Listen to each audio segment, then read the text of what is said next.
नमस्कार दोस्तों, स्वागत है आपके अपने प्लेटफॉर्म आयु विक्ट्री एजू हब पर।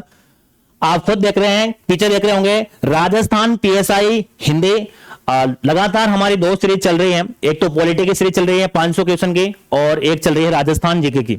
अब मैंने सोचा कि भाई अब हिंदी के भी एक सीरीज स्टार्ट कर देते हैं। टॉप 500 क्वेश्चन, ये वो प्रश्न है जो कि आपको सफलता दिला सकते हैं। हमने वही प्रश्न ऐड किए हैं जिसके परीक्षा में आने की प्रबल संभावना है। हम इस प्रश्नों के साथ में इसकी व्याख्या भी देखने वाले हैं। व्याख्या में जितने भी उसके प्रश्न के इर्द गिर्द जितने भी क्वेश्चन बन सकते हैं उनको भी साथ में देखने वाले हैं। चलिए तैयारी को और बेहतरीन बनाने के लिए ये क्लास स्टार्ट करते हैं, ज्यादा समय को खराब न करते हुए। उम्मीद करता हूं आप सबके तैयारी बढ़िया चल रही होगी और आप सब बढ़िया होंगे, और इसी उम्मीद के साथ में हम इस क्लास को स्टार्ट करते हैं। क्लास पूरी जरूर देखिएगा, और क्लास पूरी देखने के बाद में आप कमेंट करके जरूर बताएगा इस क्लास के अंदर क्या ऐड करवाना चाहते हैं आप, और या फिर आपको ये क्लास कैसी लगी जरूर आप बताइएगा।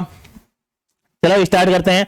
और इसी क्लास का, इसी लेक्चर का पहला क्वेश्चन जो कि आपके स्क्रीन पर आ रहा है, और साथ में आप अगर आपको इस क्वेश्चन का आंसर आता है तो आप कमेंट बॉक्स में उसका आंसर भी करने की कोशिश करें।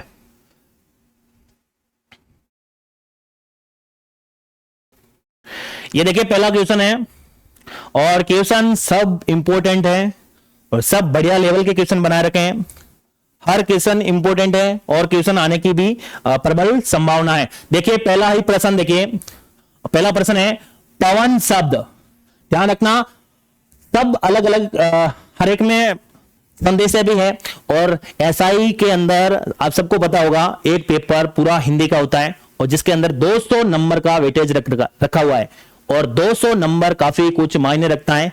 दूसरा पेपर के अंदर तो सबके वो एवरेज नंबर ही आने वाले हैं, लेकिन इस पेपर के अंदर आप काफी अच्छा स्कोर कर सकते हैं, और वो है सबसे ज्यादा हिंदी में जिसकी पकड़ बढ़िया होगी वो ही सबसे ज्यादा नंबर लाएगा, और वो ही एसआई बनने वाला है। देखिए पवन शब्द का संदेह विच्छेद होगा, संदेह विच्छेद। और मैं आपको एक और बात बता दूं, हिंदी के अंदर जिस किसी के संधि वाला टॉपिक सबसे बढ़िया होगा वो ही सबसे ज्यादा प्रश्न कर पाएगा। कैसे? संधि अगर बढ़िया हो गई तो वो समास वाला कर लेगा, संधि बढ़िया होगी प्रत्यय कर लेगा, संधि बढ़िया हो गई उपसर्ग वाला कर लेगा। इसका मतलब जिसका संधि मजबूत है वो सब कुछ कर सकता है भाई, ठीक है ना। संधि वाला टॉपिक कंप्लीट होना चाहिए, सबको पता होना चाहिए। पवन शब्द का संधि विच्छेद क्या होगा? क्या प धन वन होगा, पव धन अन होगा, या फिर पो धन अन होने वाला है, या फिर पवन होगा। अब आप देखिए एक ये जो संधि होती है ना, सवर संधि, ये सवर संधि का उदाहरण है भाई। सवर संधि के अंदर आपने पढ़ा होगा 5 भाग होते हैं। वैसे संधि 2 प्रकार की, एक तो सवर, एक व्यंजन। सवर संधि के 5 प्रकार हैं। एक तो दीर्घ, गुण, वर्दे, यण और अयादि। यह अयादि का उदाहरण है। अब क्या होता है, देखिए ई और बड़ी, ओ और बड़ा ओ, है ना। अब इनके आगे क्या हो? भिन्न सवर हो, भिन्न सवर हो, भिन्न सवर हो। ई और ए के और ओ इन के आगे अगर भिन्न सवर हो तो फिर क्या हो जाएगा? ए छोटी ई तो बदल जाएगी आई में, ठीक है, और बड़ी ई बदल जाएगी आई में, ठीक है। यह आपको ध्यान होना चाहिए, सबसे बेसिक फॉर्मूला है भाई। संधि कंप्लीट हो गई तो ही आप अगले वाले सवाल कर पाएंगे, नहीं तो फिर नहीं कर पाएंगे भाई। और अगर ध्यान रखना, ओ के आगे अगर भिन्न सवर है तो फिर ओ आपके किसमें बदल जाएगा? औ में, ठीक है। और बड़ा ओ है और उसके आगे कोई भिन्न स्वर आ गया तो वो बदल जाएगा आओ में। बस ये चीज आपको पता है तो इसमें ये जितने भी बनने वाले हैं वो सब सही हो जाएंगे। ई और ए के आगे और बड़ा ओ के आगे अगर भिन्न स्वर दे रखा है तो फिर वो ई बदल जाएगी आई में, ई बदल जाएगी, बड़ी ई बदल जाएगी आई में, ओ बदल जाएगा औ में, और ओ बदल जाएगा आओ में। अब देखिए, अब अपना क्या था? अपना देखिए वो व आ रहा है बीच में, तो वह से आप आइडिया लगा सकते हैं ये इनमें से जरूर होगा। तो इसका मतलब ये पक्का हो गया है कि भाई ये हो नहीं सकता, ये हो नहीं सकता, ये हो नहीं सकता, क्योंकि ओ जरूर आएगा, क्योंकि यहां पर वह दिखाई दे दिया आपको। और इसका मतलब पो धन अन होगा। पो धन अन ही इस प्रश्न का सही आंसर है। कैसे? अब देखिए प का, ये देखिए पो और अन हो गया। अब देखिए ये ओ आ रहा ना, ये छोटा वाला ना, अब छोटा वाला मिलेगा तो औ बनेगा। जब पो और आगे भिन्न स्वर दे रखा है ये दोनों मिलेंगे तो औ बनाते हैं। जब औ बनेगा, औ मिलके फिर पवन शब्द बना है, ठीक है ना। तो इस हिसाब से आपका संधि विच्छेद ये वाला होगा, पो धन अन होगा, ठीक है ना। जब ओ के आगे भिन्न स्वर आ रहा है तो उसको जब वो मिलेंगे तब उसका औ का निर्माण करेंगे, और और वो औ इसके अंदर लगा, जैसे औ इसके अंदर लगा, वो दोनों मिलेंगे, मिलने के बाद में पवन बन जाएगा। लेकिन आप सीधा अगर बड़ा बड़ा आइडिया लगाए तो आपको यहां से सीधा डायरेक्ट पकड़ना आ जाएगा। वहां पर बीच में व लिख रखा है तो आप देखिए वो वाला शब्द यही है। अगर वो वाला शब्द ये है तो फिर ओ आना जरूरी है, और उस तीनों ऑप्शन में से एक ही तो दे रखा है, ओ वाला ऑप्शन भी तो एक ही है। इस हिसाब से ये प्रश्न सही हो गया। अब देखें, अब कुछ और उदाहरण दे रखे। ए के आगे अगर भिन्न स्वर अ आ रखा है, अ के आगे ए के आगे अभिन्न स्वर आ रखा है तो अय होगा। अब देखिए नयन का क्या होगा संधि विच्छेद, ने धन अन होगा। अब ए के आगे अ आए तो आय हो जाएगा, और अब देखिए गाय का गे धन अक होगा, ए धन ई के आगे आय हो जाएगा, तो फिर नायिका का ने धन इका होगा। ये आपको सबको पता होना चाहिए, ठीक है ना। अब ओ वाले भी उदाहरण दे रखे हैं। यह हलंत लगा हुआ है क्योंकि जब शब्द मिलेंगे तब पूरा शब्द बन जाएगा। जब तक वो टूटेगा तो आधा शब्द जरूर होगा, भाई आधा ही होगा ना, इसका आधा हो जाएगा। जब पूरा जुड़ेगा तब पूरा हो जाएगा। अब देखिए भवन का भो धन अन होगा, और ओ धन आओ होगा। पावक का पो धन अक हो जाएगा। उसके अलावा ओ धन ए आवे हो जाएगा। नाधिक नो धन एक, और नो धन ऊ का आउ भावुक, ये भावुक है भाई, ठीक है ना, भावुक है, ठीक है। ये ध्यान रखना, आए आय आओ और आओ, ये सबको पता होना चाहिए भाई, ठीक है ना। यही सबसे इंपॉर्टेंट फॉर्मूला है। ई और ए, ओ और ओ के आगे अगर भिन्न स्वर आता है तो फिर ई बदल जाएगी आय में, ई बड़ी ई बदल जाएगी आय में, ओ बदल जाएगा औ में, और बड़ा ओ बदल जाएगा आओ में। यही पहला क्वेश्चन का इसका व्याख्या है जो आपको देखनी है। अयादी संधि हो जाएगी, ठीक है ना। संधि का नाम पूछे, अयादी संधि, ठीक है ना, अयादी संधि। और अगर ऑप्शन में अयादी संधि न आ रखी हो तो सवर संधि ही सही है, क्योंकि सवर संधि का ही तो भाग है अयादी संधि, ठीक है ना। सवर संधि 5 प्रकार है, गुण संधि, वर्धी संधि, है ना, गुण, वर्धी, दीर्घ, यण, अयादी, ठीक है। ये सब आपको पता होना चाहिए। चलते हैं आज के नेक्स्ट क्वेश्चन पर।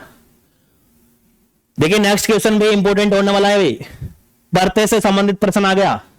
अब प्रत्यय प्रश्न जब भी आएगा आपको एक चीज आपको पता होनी चाहिए, या तो प्रत्यय का प्रश्न आएगा या फिर उपसर्ग आएगा। मोटा मोटा आइडिया यह होना चाहिए, शब्द के आगे लगता है उपसर्ग और शब्द के पीछे लगता है इन, अरे सॉरी प्रत्यय, ये इन लिख रखा है ना, इसी हिसाब से मैंने बोल दिया। शब्द के पीछे प्रत्यय लगता है और शब्द के आगे उपसर्ग लगता है। यह सबसे जरूरी बात आपको पता होनी चाहिए, नहीं तो फिर कैसे करेंगे भाई। अब देखिए इनमें से किस शब्द में इन प्रत्यय नहीं है, प्रश्न में बोल रहा है कि भाई वो ऐसा एक कौन सा शब्द है जिसके अंदर इन प्रत्यय नहीं है। कई कई बार ये इन भी होता है, कई बार ये इन भी लिखा मिलता है भाई।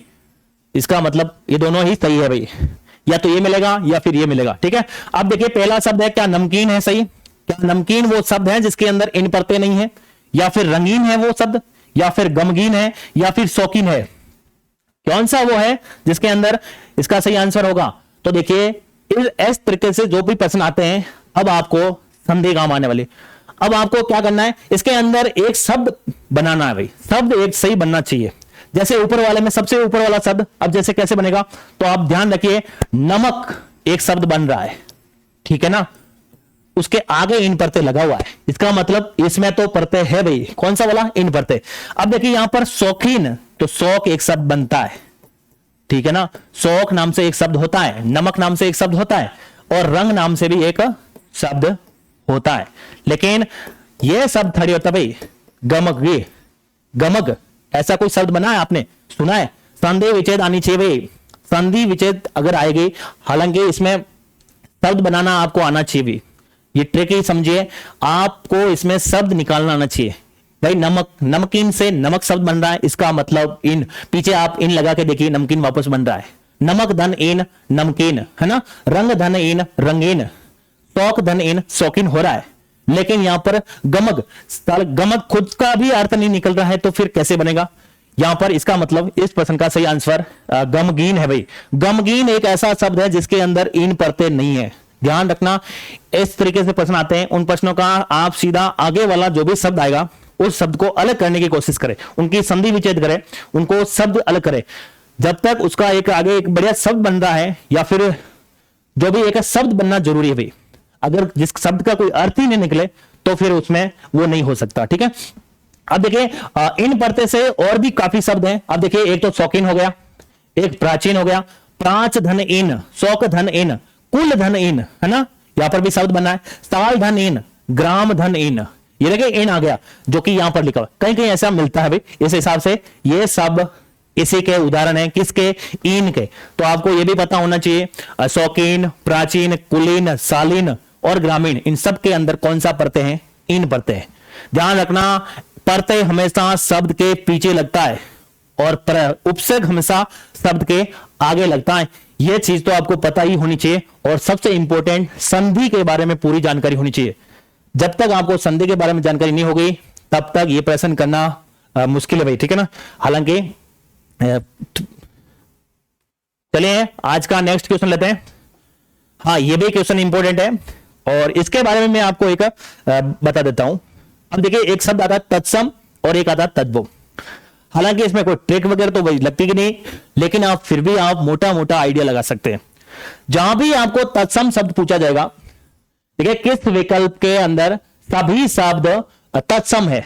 अब देखिए, जहां भी आपको तत्सम पूछा जाएगा या फिर तद्भव पूछा जाएगा या फिर देशज पूछा जाएगा या फिर विदेशी शब्द पूछा जाएंगे, तो आप ध्यान रखना, जहां भी आपके साथ में तत्सम शब्द पूछे तो आप मोटा आइडिया लगा सकते हैं, मोटा मोटा आइडिया लगा सकते हैं कि जहां पर भी संस्कृत का शब्द होगा वो तत्सम होगा और जहां पर हिंदी का शब्द होगा वहां पर तद्भव होगा भाई। यह आप मोटा मोटा आइडिया लगा सकते हैं। ठीक है, अब देखिए, सबसे पहला यह बोल रहा है कि सभी शब्द है वो तत्सम है, मतलब जो तीन शब्द दे रखे हैं वो तीनों शब्द क्या होना चाहिए? तत्सम शब्द होना चाहिए। अब देखिए, कहानी शब्द तो तद्भव है। नाच, नाच का देखिए तत्सम शब्द क्या होता है? नृत्य होता है। ठीक है, कहानी का तत्सम शब्द कथा होता है, यह आप ध्यान रखना भाई। विवाह का ब्याह होता भाई, ब्याह, ये तत्सम शब्द है। इसका मतलब ये तो नहीं होगा भाई। दूसरा देखिए, प्रगट, परक का प्रकट का प्रकट होता भाई। ठीक है ना, यह होता है। परक का परीक्षा होता है, तत्सम शब्द। धैर्य खुद तत्सम शब्द है, लेकिन इसका तद्भव शब्द धीरज होता भाई, धीरज। दही का दधी होता है तत्सम शब्द, दधी। और आग का अग्नि, ये शब्द आपको पता होना चाहिए। पत्र का पता। ठीक है, और अब देखिए, यह ये शब्द चारों जो चार नंबर ऑप्शन दे रखा है, चौथा ऑप्शन दे रखा है जो कि सभी शब्द क्या है? तत्सम शब्द है। देखिए, साग का साग होता है तद्भव शब्द। ठीक है ना, सिर का सिर होता है तद्भव शब्द और दंड का डंडा होता भी। तो यह हो गया इस प्रश्न का आंसर। ठीक है, अब देखिए एक बार वापस देख लीजिए, हो सकता है इन्हीं में से वापस भी आ जाए। विवाह का ब्याह होता है, कहानी का कथा, नाच का नृत्य, धैर्य का धीरज, धीरज शब्द तद्भव शब्द है। परक का परीक्षा, परीक्षा तत्सम शब्द है, प्रगट प्रकट। दही का दधी, पत्र का पता, आग का अग्नि, दंड का डंडा, सिर का सिर और साग का साग, ये शब्द हैं तत्सम शब्द, जो कि आपको पता होना चाहिए। प्रश्न ऐसे ही आते हैं और ऐसे ही प्रश्न आने वाला है और आपसे पूछेगा कौन सा शब्द, या तो पूछेगा सभी तत्सम है या फिर सभी तत्सम शब्द नहीं है, या फिर तत्सम और तद्भव दोनों मिक्स है, वो वाला ऑप्शन बताइए। ठीक है, चलते हैं आज के नेक्स्ट क्वेश्चन के ऊपर। अगला प्रश्न इंपॉर्टेंट है भाई। देखिए, यह प्रश्न बोल रहा है किस शब्द में ल प्रत्यय नहीं है। अगला प्रश्न कह रहा है वो कौन सा शब्द है जिसके अंदर ल प्रत्यय नहीं लगा हुआ है। अब आपको पता है कि भाई प्रत्यय, यह सबसे बड़ा आइडिया होना चाहिए, प्रत्यय हमेशा शब्द के पीछे लगते हैं। अब इसके अंदर आपको आगे एक शब्द बनना चाहिए। अब देखिए, पहला शब्द क्या? मंजुल है, या फिर अतल है या फिर मासल है या फिर श्यामल है? वो कौन सा शब्द है जिसके अंदर ल प्रत्यय नहीं है? मतलब एक शब्द ऐसा है जिसके अंदर ल प्रत्यय नहीं है, तीनों के अंदर है। पहला ऑप्शन देखिए, मंजो शब्द बन रहा है भाई, मंजो प्लस ल हो रहा है, इसका मतलब इसमें तो है। अगला देखिए, मास धन ल, इसके अंदर भी है, कोई दिक्कत नहीं भाई इसमें भी। और ये भी हो रहा है भाई, श्याम और धन ल, इसका मतलब इसमें भी है। मतलब मास प्लस ल भी है, श्याम प्लस ल भी है, मंजू प्लस ल भी है। लेकिन ये आप देखिए अत प्लस ल, ये कैसा शब्द बन गया भाई? ये आप देखिए ये कैसा शब्द बन गया? ये तो हो ही नहीं सकता। हाँ, अगर ऐसे हो तल, अधन तल, हाँ तल फिर भी होता है, लेकिन हमें तो वो याद करना है ना, हमें उपसर्ग थोड़ी निकालना है, हमें तो निकालना था भाई क्या, प्रत्यय निकालना भी। और प्रत्यय हमेशा शब्द के पीछे होता है, ये ध्यान रखना, प्रत्यय हमेशा शब्द के पीछे होता है। इसका मतलब ऑप्शन सेकंड नंबर एकदम सही है। अतल ऐसा कोई शब्द नहीं है, अतल के अंदर ल प्रत्यय नहीं है भाई। अतल शब्द अत शब्द नहीं बनता है, इसलिए गलत है। उसके अलावा ल प्रत्यय के शब्द देखिए, एक तो शीतल है, जैसे शीतधन ल, उसके अलावा पीतल है, पीतधन ल, उसके अलावा उर्मिल, उर्मिधन ल, ठीक है ना। तो ये तीन शब्द और ध्यान रखना, एक तो मंजुल, मासल, श्याम, शीतल, पीतल, उर्मिल, ये सभी शब्द जिसके अंदर ल प्रत्यय है, ठीक है ना, जबकि अतल शब्द के अंदर ल प्रत्यय नहीं है। चलते हैं आज के नेक्स्ट प्रश्न पर। हाँ, अगला देखिए, अगला प्रश्न भी इंपॉर्टेंट है। प्रश्न देखिए, किस शब्द के अंदर, किस शब्द में गार प्रत्यय का प्रयोग नहीं हुआ है? प्रश्न पूरा जरूर पढ़े, क्योंकि प्रश्न के अंदर या तो लिखा होगा नहीं है या फिर है, लेकिन ये पता होना चाहिए इसके अंदर बोल क्या रहा है। इसका मतलब ये बोल रहा है कि नहीं है, इसका मतलब तीन में है और एक में नहीं है। अब शब्द को तोड़ के देख लीजिएगा, इसमें तो ये बन रहा है याद प्लस गार हो रहा है, इसमें भी मदद प्लस गार हो रहा है, इसमें भी रोज प्लस गार हो रहा है भाई, रोज प्लस गार हो रहा है। लेकिन यहां पर देखिए भाई, सनान धन या तो अगार होगा या फिर आगार होगा, ठीक है ना। तो फिर ये कौन सा हो गया? लेकिन हमें तो पता करना है गार वाला, तो गार वाला तो ये हो गए तीन, ठीक है ना। और ऑप्शन कौन सा हो गया? ऑप्शन नंबर ए है वो इस प्रश्न का सही आंसर है। ए ऑप्शन है जिसका उत्तर, इसके अंदर गार प्रत्यय नहीं है, इसके अंदर अलग ही प्रत्यय दिखाई दे रहा है, जबकि यादगार में है, मददगार में है, रोजगार में है। उसके अलावा एक शब्द और है जिसके अंदर गार प्रत्यय है, वो नाम है कामगार। तो इन शब्दों को आप ध्यान रखिएगा, प्रश्न ऐसे ही आते हैं भाई और ऐसे ही आएंगे। अगला प्रश्न देखिए, इंपोर्टेंट प्रश्न देखिए, तत्सम शब्द पूछ रहा है, निम्नलिखित में से तत्सम शब्द नहीं है। अब की बात फिर पूछ रहा है नहीं है, और पूछ रहा है तत्सम शब्द नहीं है। अब देखिए, पहला शब्द है दुर्बल, क्या दुर्बल शब्द तत्सम शब्द नहीं है?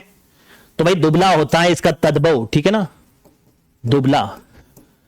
आदर, क्या आदर शब्द तत्सम शब्द नहीं है? ये तो भाई है। क्या बिंदु नहीं है? बिंदु भी है। क्या त्योहार? ये शब्द नहीं है भाई, ये शब्द नहीं है, ये शब्द तत्सम शब्द नहीं है, ठीक है ना।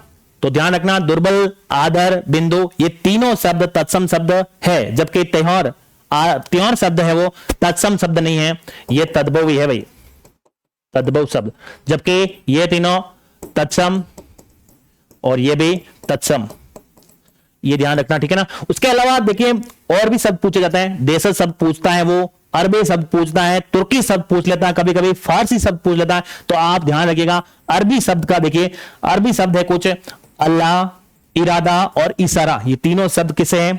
अरबी भाषा के शब्द हैं। उसके अलावा फारसी भाषा के देखिए, अमरूद, आमदनी, जलेबी और जुकाम, ये शब्द हैं वो फारसी भाषा के। एक बार वापस देख लिया, अरबी, अल्लाह, इरादा, इशारा, फारसी, अमरूद, आमदनी, जलेबी और जुकाम, ये फारसी भाषा के शब्द हैं, जो कि आपको पता होना चाहिए, क्योंकि प्रश्न कुछ भी पूछा जा सकता है भाई, तुर्की पूछ सकता है, अरबी पूछ सकता है, अंग्रेजी पूछ सकता है, फ्रांसीसी पूछ सकता है, क्योंकि आपके सिलेबस के अंदर दे रखा है भाई शब्द है ना, तत्सम, तद्भव, देशज, विदेशज, है ना, ये शब्द आ सकते भाई, इसलिए आपको पता होना चाहिए।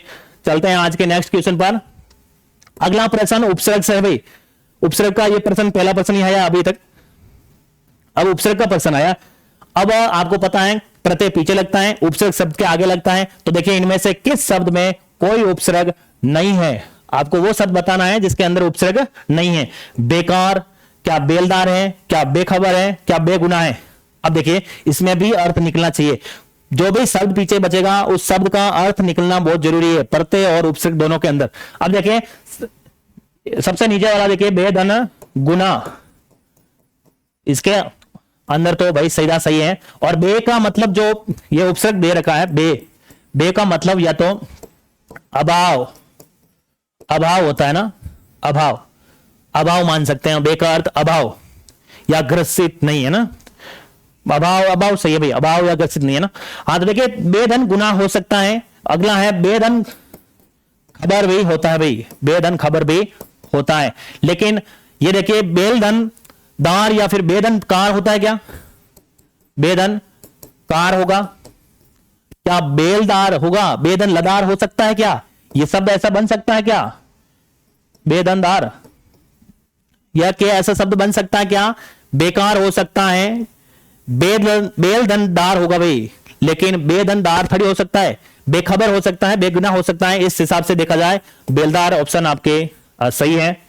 यही एक वैसा शब्द है जिसके अंदर ये गलत है भाई कि बे उपसर्ग नहीं है इसके अंदर। बेकार में बे उपसर्ग है, बेखबर में बेखबर बे उपसर्ग है, बेगुनाह में बे उपसर्ग है, जबकि बेलदार में नहीं है। बेलदार में तो बेल अलग शब्द है आगे और दार लगा हुआ पीछे, बेल पूरा शब्द बनेगा। अगर बे का आगे अलग कर दिया जाए तो लदार कैसा शब्द बनेगा जिसका कोई अर्थ भी नहीं निकलेगा। अगला प्रश्न देखिए, अगला प्रश्न है किस विकल्प में तत्सम और तद्भव दोनों प्रकार के शब्द समाहित किए गए हैं। ध्यान रखना यहां पर पूछ रहा है वो कौन सा ऑप्शन है जिसके अंदर तत्सम भी है और तद्भव भी है। अब देखिए आंख, काक, आम, इसमें दोनों बताने हैं भाई। आंवला क्या अमावस या कबूतर, आसरा या पकवान या फिर दही, गांव, बाग या फिर विचू। तो इसका कौन सा ऑप्शन होगा, कोई बताएगा। इसका पहला ही ऑप्शन सही है भाई, पहला ही ऑप्शन इसका सही है भाई। काक का कोवा होता भाई, आम्र का आम्र होता भाई, इसका इसका क्या होता है, इसका आंवला का आम्रलक है ना, अमावस्या, कपोत और पकवान का तो ये हो जाएगा पकवान, डबल ना है, ठीक है ना, और दधी। उसके अलावा ग्राम और व्याघ्र और वर्ष्चिक, तो ये ध्यान होने चाहिए सबको। इसका मुझे अभी याद नहीं आ रहा है। काक का को होता है आम का आम्र में, आम का आम्र और आम्र पालक या आम्रलक, आम्रलक है ना, और अमावस्या, कपोत और पकवान, दधे, ग्राम, व्याघ्र और वस्तिक, ये आपको पता होना चाहिए। और इसमें से सबसे ऊपर वाले में ये देखिए, इसमें ये वाला तो तद्भव है, ये आम वाला तत्सम और दोनों इसमें दे रखे हैं, तो यही ऑप्शन आपका सब सही है, ऊपर वाला ऑप्शन है ना, पहला ऑप्शन ही सही है इस क्वेश्चन का आंसर। चलते हैं आज के नेक्स्ट क्वेश्चन पर। अगला शब्द है देशज शब्द। यह प्रश्न भी आता है कई बार, देशज शब्द भी पूछा जाता है, तत्सम और तद्भव के अलावा देशज शब्द भी पूछा जाता है भी। आप देखिए निम्नलिखित में से देशज शब्द है, क्या ओखली है, क्या टोटका है, क्या किवाड़ है या टेटुआ है। ये शब्द आपको, हाँ आपको लगता होगा भाई ये ओखली, टोटका या फिर किवाड़ हो सकता है, लेकिन ये शब्द नहीं है। लेकिन इसका सही आंसर तो थर्ड नंबर है भाई, टेटुआ। टेटुआ शब्द है वो देशज शब्द है भाई, ध्यान रखना है ना, ऐसे प्रश्न भी आ जाते हैं आजकल। अगला प्रश्न है किस, ध्यान रखना, किस वाक्य में विदेशी मूल के शब्द नहीं है। किस शब्द है वो, कौन सा एक लाइन है या फिर कौन सा वाक्य है जिसके अंदर विदेशी मूल के शब्द नहीं है। इस प्रश्न का उत्तर मुझे मालूम है, इसके अंदर तो भाई विदेशी शब्द है। उसने मुझे आवाज दी, या फिर कार बस की टक्कर में अनेक लोग घायल हो गए, वो सदैव सच बोलता है, यही वाक्य है भाई, यही वाक्य है 4 नंबर वाला, जो कि जिसके अंदर विदेशी मूल के शब्द नहीं है, ठीक है ना। 4 नंबर वाला वाक्य है जिसके अंदर वो सदैव सच बोलता है। इसमें सभी शब्द है वो अपने यहाँ के ही प्रयोग है, विदेशी शब्द इसके अंदर एक भी प्रयोग नहीं कर रखा है। अगला शब्द एक और पूछ लिया गया है, इसके अंदर आपको फिर से एक प्रश्न और बता देना कि किस विकल्प में कोई भी शब्द विदेशी मूल का नहीं है। अब इसमें बताना आपको विदेशी मूल का नहीं है, मतलब वो भी शब्द यहीं का है। दोस्त और खुशी विदेशी मूल के ही शब्द है। देहांत और आसान ये भी विदेशी मूल के हैं। चेहरा और मौसम ये भी विदेशी मूल के शब्द हैं। लेकिन अकेला और सांस ये एक ऐसे शब्द हैं जो कि विदेशी शब्द नहीं है। लेकिन दोस्त, खुशी, देहांत, आसान, चेहरा, मौसम ये सभी शब्द विदेशी शब्द है, ठीक है ना। तो ध्यान रखना, ऐसे प्रश्न भी बनते हैं। अभी ये हो गए प्रश्न कंप्लीट। आज के लिए इतना ही काफी है अभी, और ये सीरीज अपने लगातार जारी रहेगी, कल और आएगी। और जब तक ये 500 क्वेश्चन, टॉप 500 क्वेश्चन नहीं हो जाते हैं, तब तक ये सीरीज जारी रहेगी। फिर आगे और वीडियो में हम आगे और क्वेश्चन ऐड करते जाएंगे। फिर ये पूरी होगी, उसके बाद में और क्वेश्चन ऐड कर देंगे, ठीक है। उसके अलावा हर रोज इसमें संधि, समास, चाहे कौन सा भी टॉपिक हो, जितने भी पीएसआई के अंदर सिलेबस के अंदर दे रखा है, उस सब टॉपिक को कवर करने की कोशिश करेंगे। हर टॉपिक से हम क्वेश्चन लाने की कोशिश करेंगे, और ज्यादातर प्रश्न जो कि परीक्षा के अंदर पूछे जाने की जितनी ज्यादा संभावना होगी, वही प्रश्न इसके अंदर ऐड किया जाएगा।